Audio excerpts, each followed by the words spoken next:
Boop boop doop doop. Boop doop doop doop. Hi guys. Hopefully today we're not going to have as many connection problems as we had yesterday because boy oh boy it was not fun. But that's okay. We're going to keep rocking and moving forward. So let's just get to it, shall we? Well, today what we have is we've wrapped up this whole sequence with Mel and Tianara, Fala. Okay, so what's going on is we're launching into the wedding. So it's the final, it's the home stretch of the episode actually.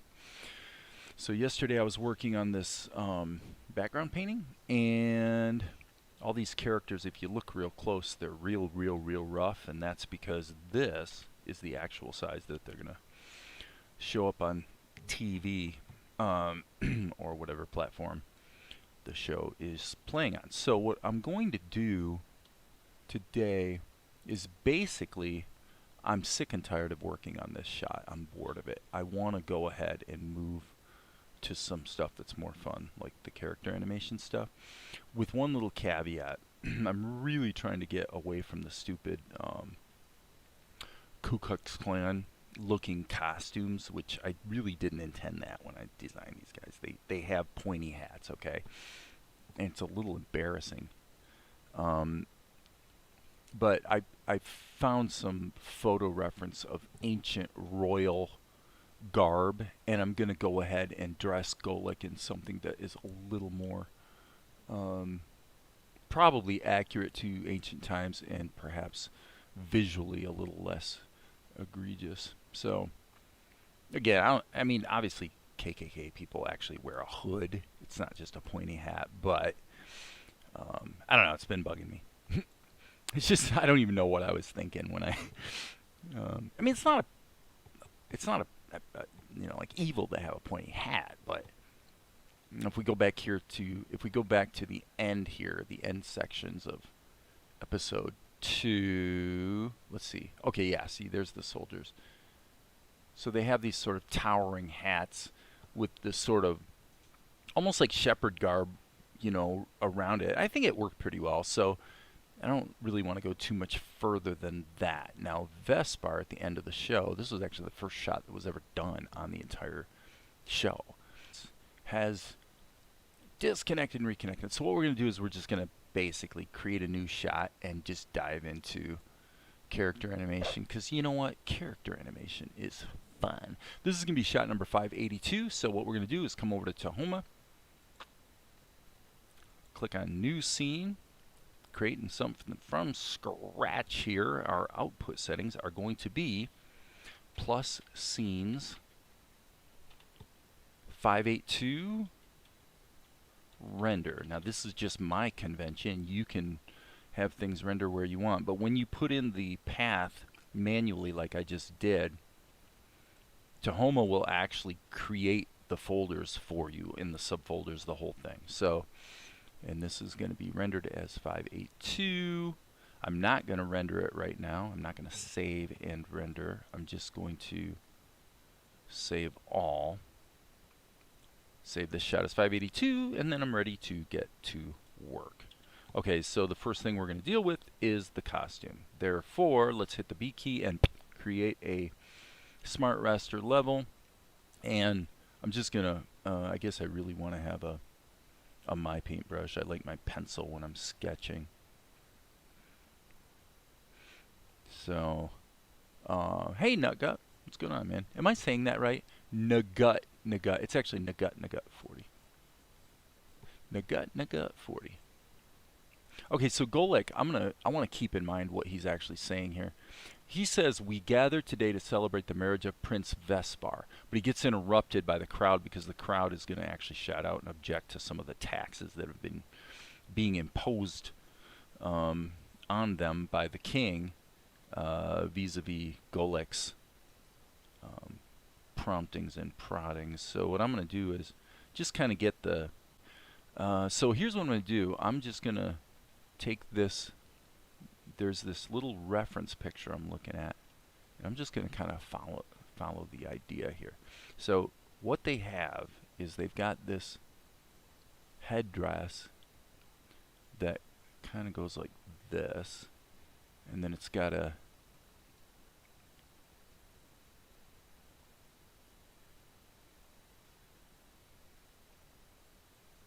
and I reserve the right to change my mind. Obviously, this is pretty sketchy. Okay, so yeah, the first thing I'm going to do right now while I'm thinking about it is I'm going to go ahead and get this shot dialed into to scale a little bit. This is one thing I learned making films, is actually you want to err on the side of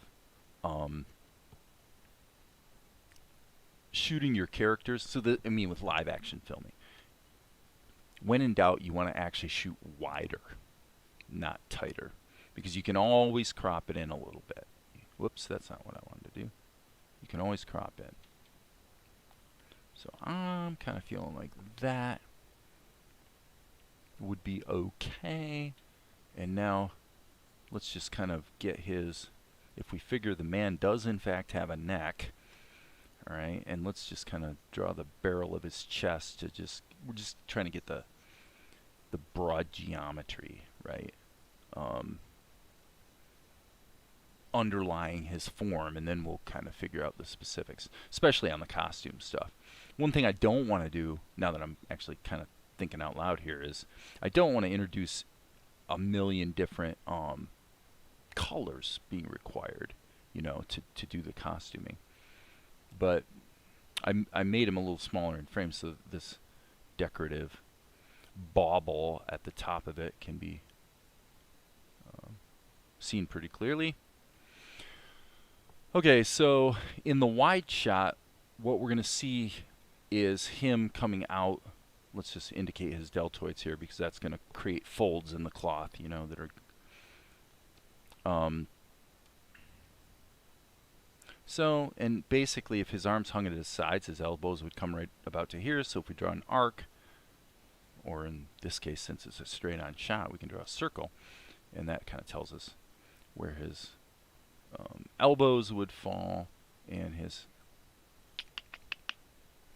hands are going to be up in this kind of a zone. So he's trying to address the audience. Alright, so I'm looking at the reference image at the moment, so I'm not looking at the chat. So if anybody's chatting, I'm not noticing it, but I'll check it here in half a sec. Now, I think Golik definitely likes his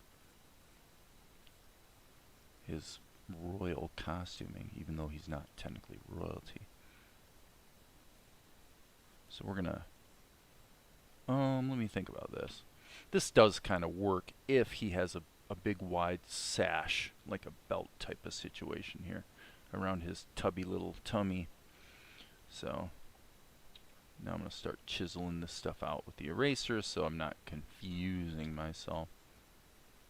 And if I put this way, you'll see that my actual art is full HD, even though my frames are broadcast HD. And I'm going to give him another bauble here, I think.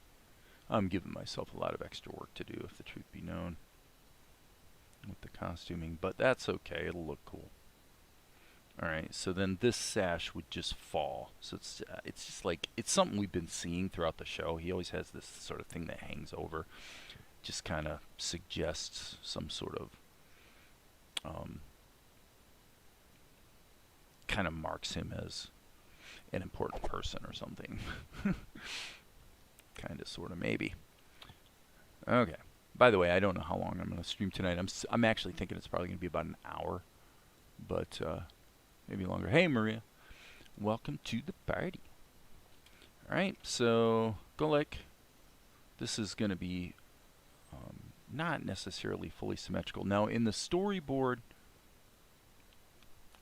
I must say his orientation look up to the common people. Well, these aren't actually the common people. They are the nobles. They're the landowners, if the truth be known, because the common people weren't allowed in. But no, Golek would definitely look down on them, right? Because he sees himself as better than them and superior and all that sort of stuff. So We'll go ahead and allow this to have a couple wrinkles. Now, insofar as character animation goes, I must confess, there's not going to be a ton of moving around here. It's really more about getting the drawing right, because most of what gets animated in this shot is just lip sync, really. So if you want to see a lot of active character animation with people jumping and running around and stuff, you probably want to check some of the videos I've done recently. You know, in the last couple of weeks, there's been a couple shots that involved quite a lot of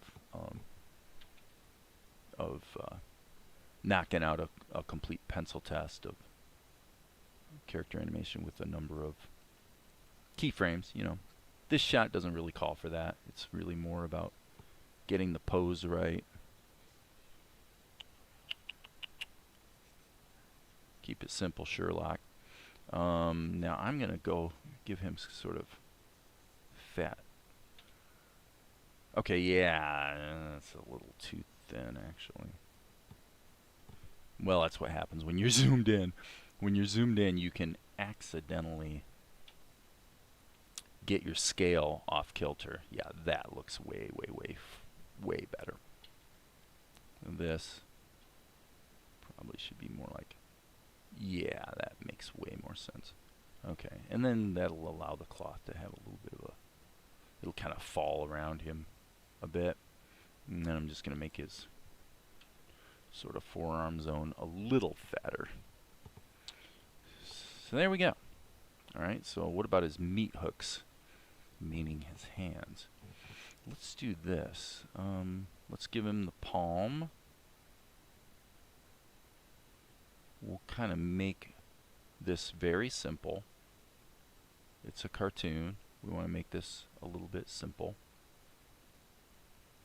And then if we get it looking about right, we'll just make a copy of it and paste it over there so that can be erased. Finger. Okay, so actually, your mileage may vary. It may not be the same for you as it is for me, but for me, when I'm trying to draw a bunch of fingers, like appendages all coming off here, like off the body of the hand, it's actually kind of hard to get them to be like correct and consistent. So what I do is, you know, I was talking about going from the known to the unknown. Well, what's known is actually his fingertips. I know this finger's a little longer, this finger's a little shorter. What else is known? These junction points down here between the fingers, and then that tells me that they're gonna kind of run pretty close together. I don't know that that's exactly perfect. Not horrible, not amazing. Not horrible and not amazing. Well, let's take that out. I feel like maybe his fingers are a little on the long side, so what I am going to do, I think I'm gonna redraw. Okay, so this is actually kind of a weird case here in the sense that it's kind of strange how approaching a drawing from a certain vantage point can actually cause you to do better or worse work. It would make more sense for me to do this. I'm looking at my own hand. Okay.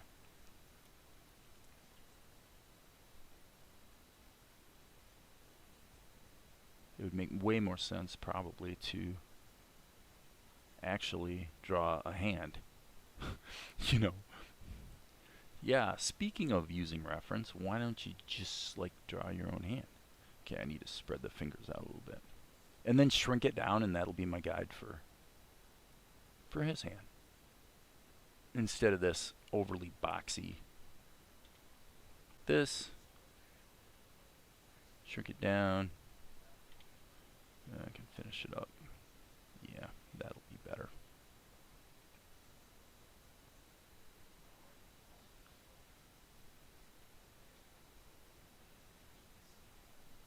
Okay, and then this actually,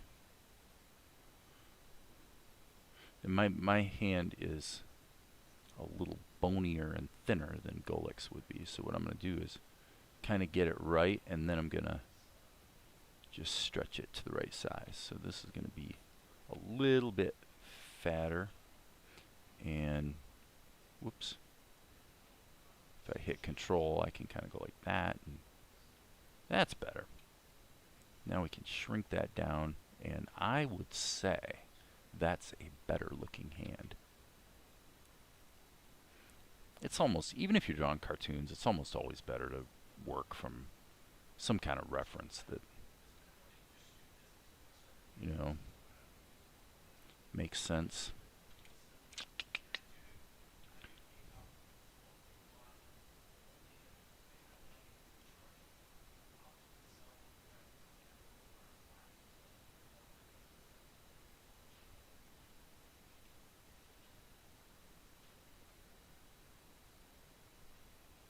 One odd, okay, I endlessly use my own hand to guide my drawing.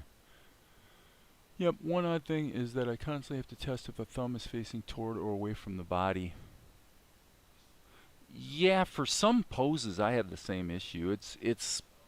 I've always, I guess I've thought of it as being one of those dyslexia things where if the hand's turned away from you, you sort of have to think around it and through it to kind of remember which way it would be oriented. But there it is. Control C. Okay, that's probably actually a little large. Not too much, but a little bit.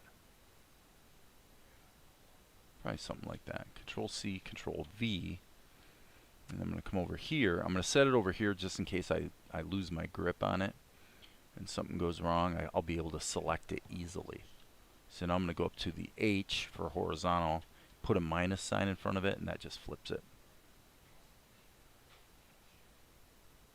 And there it is. Okay, and so now that I'm here and thinking about it, look at that. Man, I can see some real symmetry issues here in the Golik's head.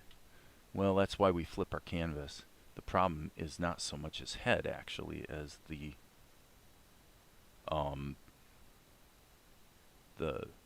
headdress. The headdress is totally screwy. Wow, that is amazing. All I can say is always flip your canvas. Flip, flip, flip. See what it looks like when you flip it. Isn't that crazy how off you can be? And it's also crazy how much better it looks when you do flip the canvas and just make sure things are somewhat more balanced or symmetrical or whatever. It doesn't do any good to try to use, you know, symmetry in the sense of like symmetrical drawing, because obviously it's not actually a perfectly straight on shot. It's close, but it's not quite. So there we go. Alright, let's get in here and start getting the structure of his features pinned down. Okay, and I'm going to again keep flipping. Okay, Golik has kind of a, he's got, I don't know how to describe his eyes. They're not really Asian looking eyes. They're more, but they're kind of squinty. They're kind of snaky eyes. I don't know if I would relate that to any sort of ethnicity or anything, as much as just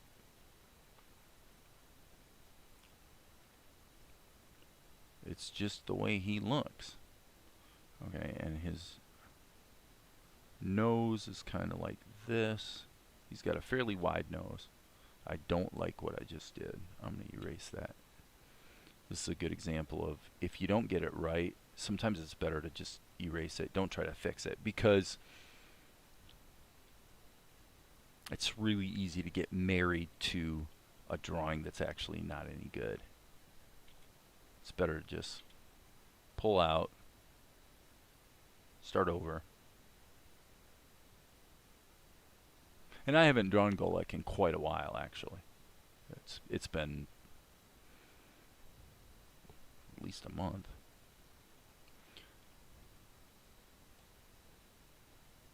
There we go. He's supposed to look kind of like oh great.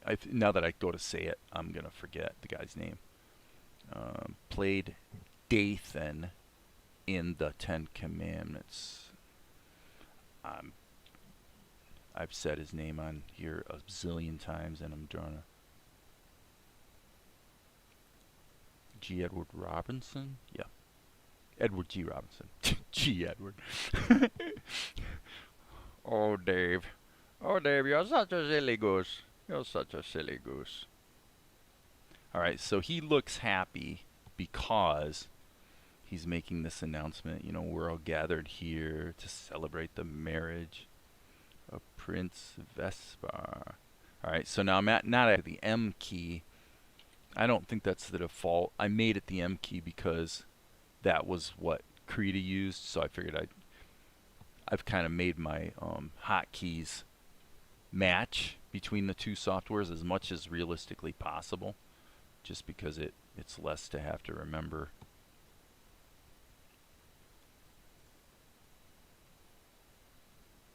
Alright, I'm going to give him some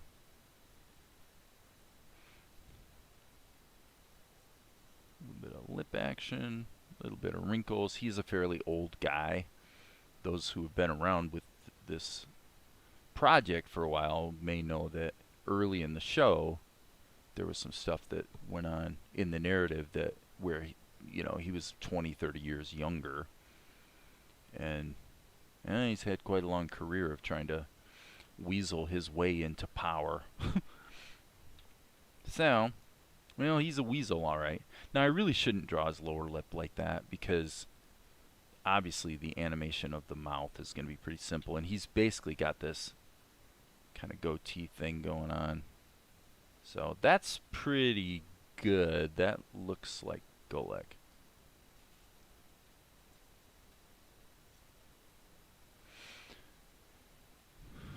So now the question becomes, let me see what happens if let's just create another brush. Okay, that's interesting. It used to be that it would make a copy of the my paintbrush. I thought. Maybe not. Okay, this one I want to make really light. I want to just see what happens. This is probably not going to work very well, but I want to see how. Yeah, see, there's the problem. This is one of the problems with Tahoma. You can't. The only way I could make this work in terms of doing it on the same level would be thus. First of all, I would say, well, I'm doing ink, okay? I'm not actually going to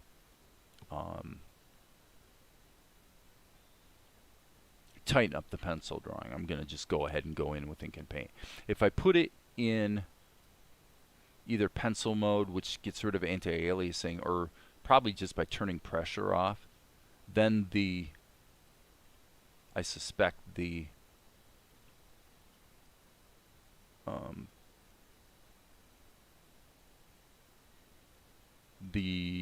Tahoma brush will prevail. If you really wanted to make sure, you put it in pencil mode, so you wind up with an unanti-aliased art, which you might look at and say that looks pretty bad, but the reality is usually actually it doesn't look bad at all. In a lot of Japanese anime, this is what they do.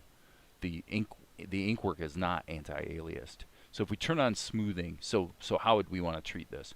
Basically, first of all, I'd probably want to leave my max size at 2, so it's a really fixed size brush. Turn on smoothing a little bit, and so here, as you can see, we've got this alias line. So is that a problem or is that not a problem? If you're kind of new to frame by frame pixel based animation, you're probably going to be a little concerned about that. But here's the deal. If I hit the N key, this is the actual size it's going to be on, TV or platform or whatever. And the other thing you can do is go into the level and turn on anti-aliasing. And normally a good big number like 100 does the trick, right? And then but in other words, like on a vector level, if you're in preview mode like this, you can still see your lines being drawn and then they render.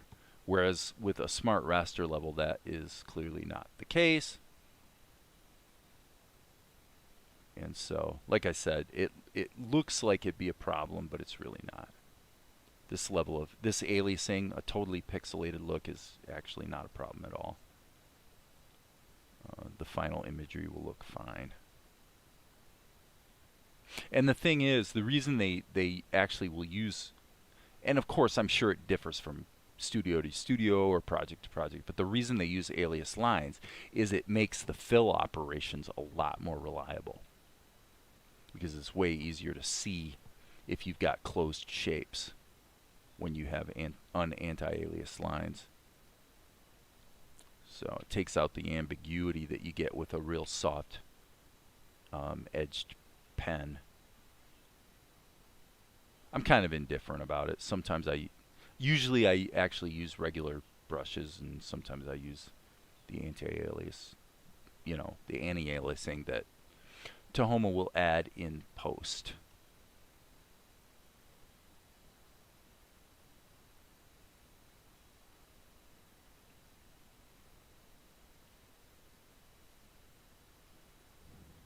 So I'm just going to kind of put these. It sort of forces you to keep your art. You're never going to see these details. So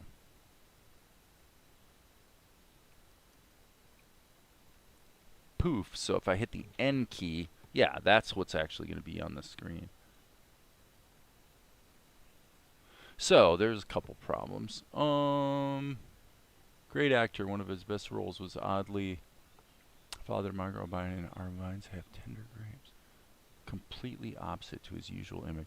I like Edward G. Robinson. I watched a biography about him on, I think on YouTube, actually. Not too horribly long ago. So I want to emphasize that he can't really get away from the fact that he has ornery eyes. So I'm going to do it like that, and then go ahead and allow. Let me see if I reduce this to 1. I just want to try this. Go from 1 to 2 and turn pressure back on, but leave it in pencil mode. I like that better. That's actually better. That's going to probably look pretty good when it's... Yeah, see, look at that. That's what you want.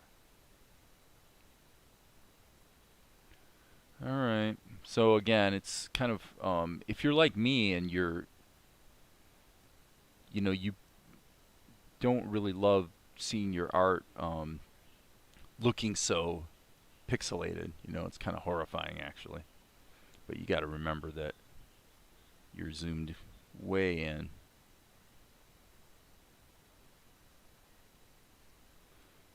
And this is going to go, whoa, like that. Now I better flip. Time to flip. Okay, that actually worked out okay. That little sort of flare in the left side direction actually looks pretty good. So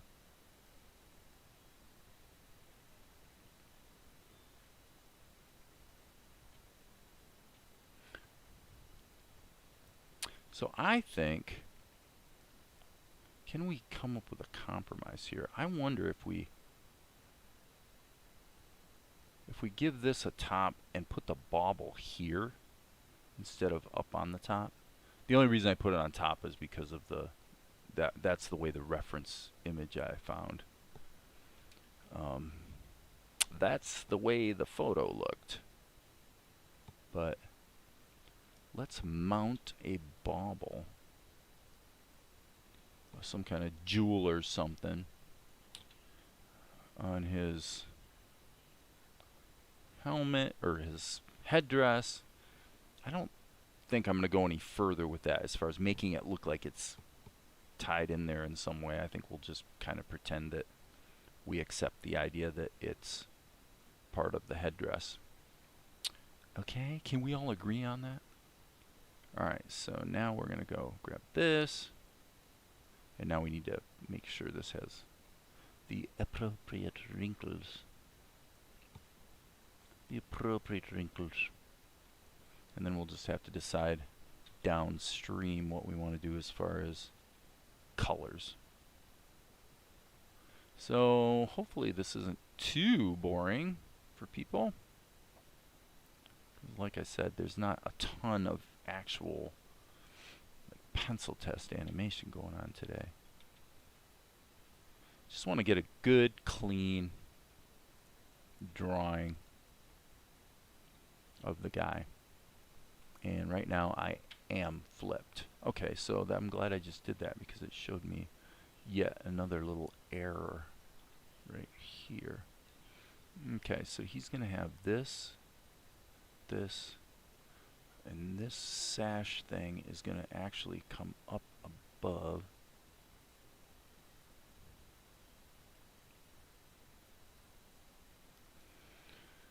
Into the shoulder area.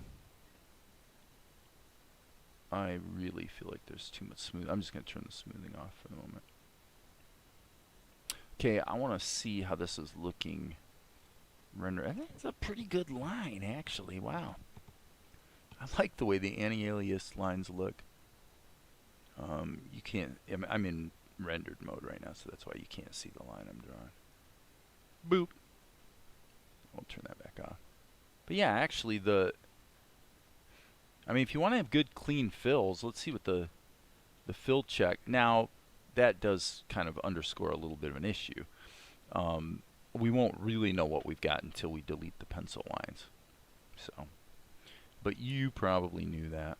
All right, so I'm going to zoom in a little bit and just, yeah, not sweat the pixelated lines too much. Boom, boom. Wrinkles, gotta have wrinkles.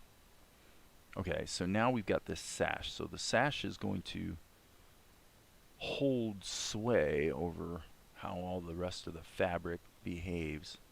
So that's going to be like that, and then we'll just go ahead and make this like a belt.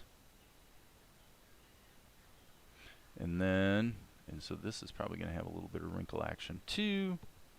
And now I'm going to zoom in, and I don't know. Do we need another bobble? I don't think so. I don't think we need another bubble. I think what we'll do is we'll hit the old eraser, get rid of that line, get rid of that line. I don't know how those snuck in there. Those are erroneous lines. Close these shapes up. No. This would be more like that. You silly goose. And then the sash would come back down through here like that. Boom. So we got this nice continuity. And then one thing we do need to do is just draw a squiggle line across there so that when we fill it, it will fill in properly. Okie dokie. Okie dokie.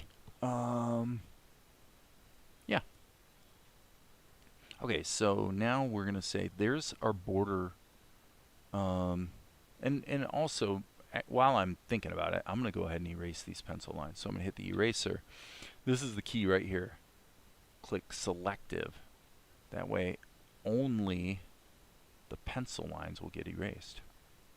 Everything else will remain. And like I said, it actually looks pretty good. Okay. Okay, I can see something wrong. Once again, a function of flipping reveals. This needs to have a lot more of a curvature to it because this is for sure. That doesn't make sense though because his I use the same hands on both sides, so that doesn't make sense. Let me just rethink this for a minute. Frankly, I think my solution is to take my S key and just want to stretch this out like that. Methinks that's what I'm going to do. This should not be like this. We are really looking straight at it in profile, so we really want these borders on the, what would you call them, these wrist wrap kind of dealies. Don't know what they'd be called, but he has some. So there's that, there's that. So I'm going to make this as simple, geometrically simple as possible, because there's no reason to try to get all fancy schmancy with it. Okay, that's interesting. Wow, hold on a second. Oh, okay. That makes sense. That makes sense. Yep, that's okay. That's okay. I'm not totally thrilled with this contour right here. This feels like it wants to be a little bit more squunched up. Okay, so now let's get these hands in here. Obviously, I'm nitpicking a little bit because these, you know, all these details are pretty small on the screen. But let's turn that off and let's just kind of go through here and smack this in here.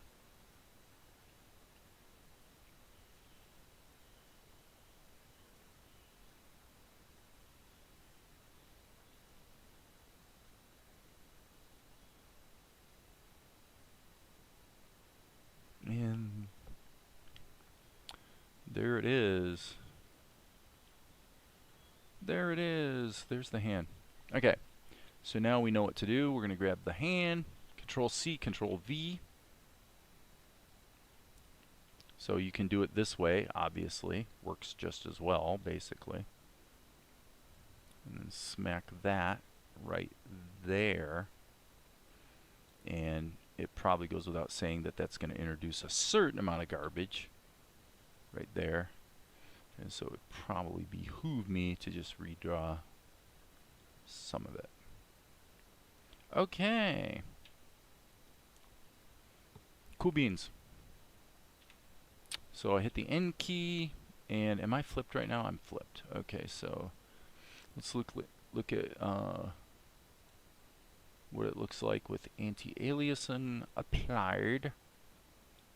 Not too bad. Okay, so now what I want to do next is get rid of all the pencil lines completely. So I'm going to hit the eraser, again, selective. I want to make sure everything's gone so that I can see what I've really got. Looks perfect to me. Alright, so with that, why don't we just start adding some colors. Probably a little bit of royal purple.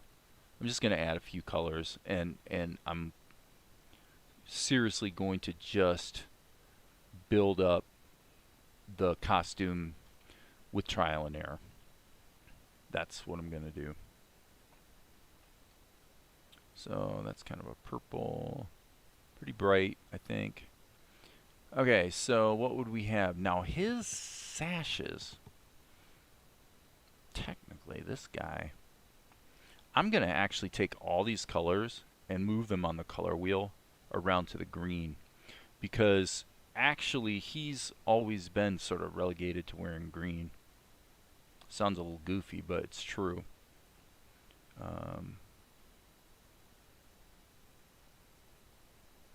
I'm trying to limit the palette. I'm trying to limit to, because the royal colors really should be reserved for the actual king, not the king wannabe. Am I wrong? Maybe I'm wrong. Okay, so there we got a leak. Zoomy, there we go. Fill that, fill that, fill that, fill that. As you can see, everything fills really well with the with those anti-aliased lines. And of course, I just said of course when I meant to say of course. You know, we can change the colors after the fact. So that's that color. That color. So this is the one that's not used. Let's go ahead and smack that on there, and I don't like that at all. I think that wants to be something. And probably all the colors could stand to be a little more saturated. But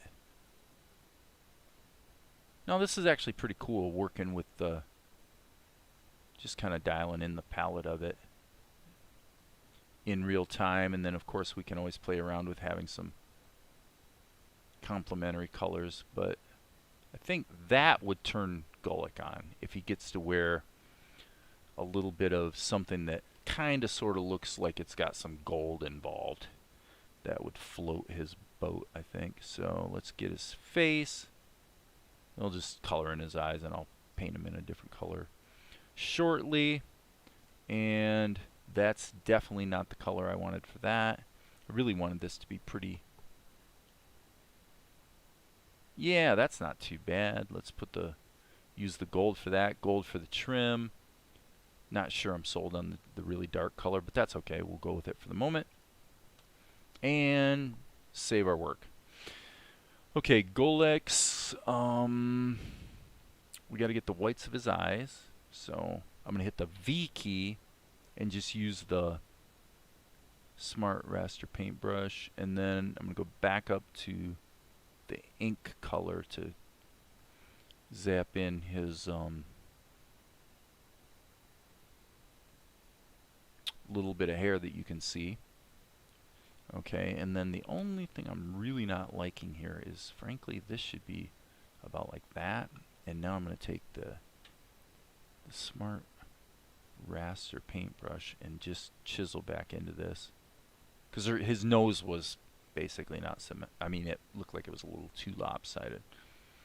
I mean, maybe the guy was a boxer when he was young, you know, and maybe he got in a few too many fights, but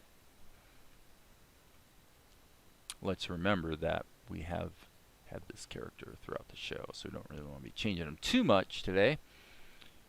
But that doesn't look too horrible. Two similar colors to the background.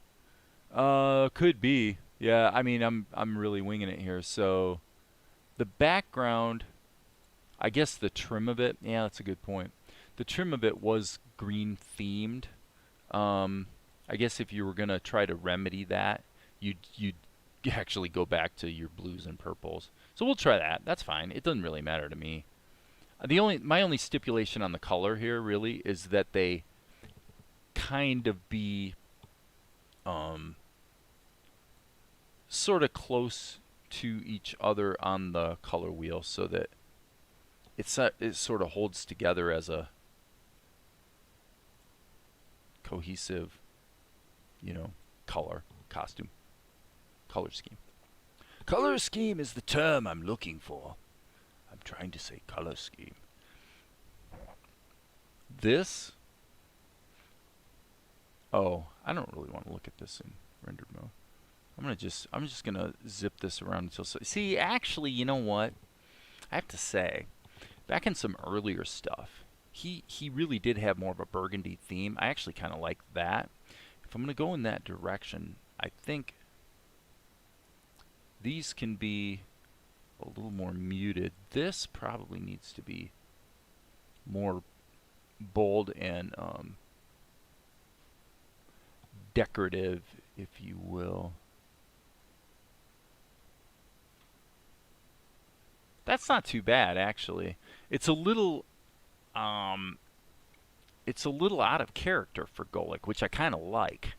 I mean, it's a special event, right? Let's put him in some nice clothes. Now these two colors are too similar. So I'm just, oh, that was actually the wrong one. I like that muted shade. Let me check something here. The feedback there, buddy, I appreciate it. Okay. So if we go back to the previous scene, did I save all? I probably should save all just to be safe. Save early, save often, as I often say. Let's take a look. Yeah, you got the green. You do have burgundy in the, because the actual, if you go outside the dome, the building itself from the outside is all kind of a burgundy color. So I think that'll work. And it's somewhat consistent with sort of a ceremonial or celebratory version of the color scheme that the soldiers wear, which is basically a more muted blue. The question really for Golik is, should we go to more of his kind of traditional burgundy on this thing? I don't know why. He likes his burgundy collar. Okay, now need to deal with shadows. Let's do it the way I've been doing it lately, just because it's nothing but fun to do so. Let's add a vector level and put the shadows in there that way. So I click here on this little icon to create a vector level, and then the idea is to use the brush with auto close, auto group, and auto fill all turned on. And that way, I can just sketch like this. And as you can see, it works really well, actually. The vector levels, I mean, I did a whole video yesterday on vector levels, so there's probably some good tips there for some people. And you certainly can use a post-production effect to make it so that the shadows are clamped to the underlying character. I'm not doing that because it's really not that hard to just stay inside the lines. You know, in other words, I could just scribble a big shape here, and if it fell outside of Golic, it wouldn't matter because when it rendered, it would be clamped to him if I used a post-production effect to do that. Which in Tahoma, there's like multiple different ways to do it. There's several plugins. The Matte In plugins would do it, or plugins. I say plugins. What I mean is,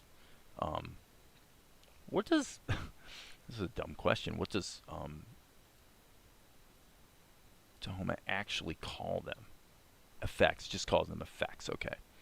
So you've got the Matte In effect would cause the shadows to be clamped to the character, which specifically means the source would be the matte would be the character, and then the source would be this. So then when this renders, okay, looks like I got it backwards.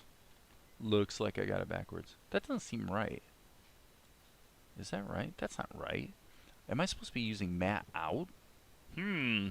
Well, the reason I'm having trouble, people, is because I never use the matte in effect. Oh, I know what it is. I'm sorry, my bad. When you use the matte in effect like this, you also have to pipe the character himself through, you know, to the output. So what you're using is you're just using the character as the mask to clamp the shadows. And then obviously, one thing we need to do is in our scene settings, enable color filter and transparency for rendering. And that will make it so that when it renders, we get the transparency that I set in the column. So that's one way to do it. As you can see, therefore, if I hit the B key and just did a shadow like this, I just draw a big shape like that, see, it's still clamped to the character. So that's one way to do it. Usually when I've done it this way as a post-production effect, what I've actually done is use the insert effects, layer blending, INO, multiply. Where's multiply? I think it's up here. Okay, there we go. Multiply. So we get rid of this, and then we put this as the foreground, and we put this as the background. Get rid of all these other connections, like that. Okay, and then by default, the multiply INO effect, which is basically just a blending mode for the shadow layer. The default is that it acts as a clipping mask. So when I turn the clipping mask back off, I lose that clamp. Looks like I dropped my other stylus. So anyway, no big deal either way. I've done it different ways. What I was doing before I went to the effect was to just be careful to stay inside the lines. So if that was unclear to anyone, you see that you can do it this way, and it works quite nicely. So shadows, shadows, shadows, and more shadows. Vector levels work nicely for that. Hopefully before too horribly long. See, this is where it makes it easier. You can just stay, you know, just draw the shape and not have to worry about clamping it to the character, right? So that's a nice thing. That's a nice thing. What time you guys splitting, Kyle? Oh, the boys, my son's visiting from New York City. Maria, my son from New York City is here. Actually, I should have him say hello to you. Hang on a second. Now, you're not going to be able to talk back, but you know what? The reality is, I'll put it on the big webcam and you can say hello. But yeah, he lives in New York City and is visiting for my other son's high school graduation.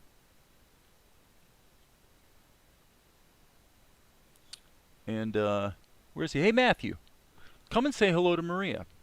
Maria, I actually don't know for sure that Maria's here. But if you come over here, this person right here, Maria Torres, She's oh, yep. This is, you got to get in front of the camera. Oh, this is Matthew. Matthew is one of the top personal trainers in New York City. She's in Brooklyn.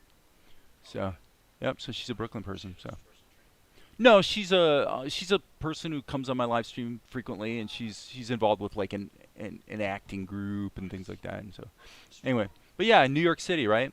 So, kind of fun stuff. Anyway, back to work. But yeah, he wound up doing a lot of personal training remotely, like Zoom style, in the age of COVID-19. And you know, it worked out well actually, so that's kind of cool. Kind of cool. Kind of cool. All right, so there's Golek. I think I did it. And now, I don't think I'm gonna fiddle with the background at the moment. Well, let's do it. Let's do it, because actually I'm kind of running out of gas a little bit early today. How long has it been? It's been almost an hour. I think I'm gonna wrap it up here in half a second. I kind of got the character blocked in, and I'm kind of feeling like I want to wrap it up. We've had a lot of like family visiting and stuff like that the last couple, really for several days, and you know, it's kind of can make you run out of gas a little easier when you're going with family. You guys know how it is. So I was actually feeling a little under the weather today. Not too much, but a little bit. So I'm looking through trying to find where Tahoma, there it is. There's my, well, okay, that's not actually technically it. Okay, yeah, that's right, because it was done in 2 layers, wasn't it? So what I think I'll do is grab this TIFF, drag it in here, just smack it in there. Of course, we get the whole image sequence. And then just scale it up. Animate tool, scaling. And I'm just going to scale it way up so that I can then drag it into position something like, yeah, that's going to be, actually that's not going to be right.